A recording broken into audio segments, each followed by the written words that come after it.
Referee no fair, জালিম জুলম। আর্জেন্টিনার দালাল ওরা, রেফারি একটা জালিম। পবিত্র কোরআনের আয়াত হাসবুনাল্লাহু ওয়া নিমাল ওয়াকিল, হাসবুল্লাহ ওয়া নি'মাল ওয়াকিল, অর্থাৎ আল্লাহই আমাদের জন্য যথেষ্ট আর তিনি সর্বোত্তম কর্মবিধায়ক। কতটা কষ্ট পেলে এমনটা বলতে পারেন মিশরের ফুটবলার মোস্তফা জিকো। তিনি আরো বলেন, আমাদের পুরো জাতির স্বপ্ন নষ্ট করেছে রেফারি।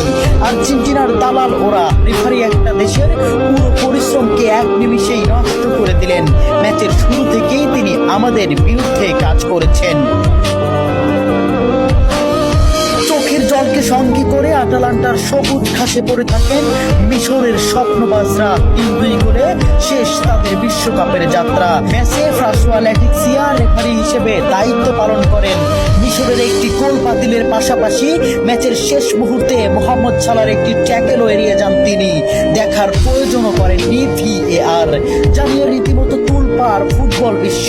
ওই কাউন্টার অ্যাটাকে গোল করে আর্জেন্টিনাকে এগিয়ে দেন অ্যাঞ্জো। শেষ পর্যন্ত মিশর হৃদয় ভাঙ্গা হারকে সঙ্গী করে মাঠ ছাড়ে।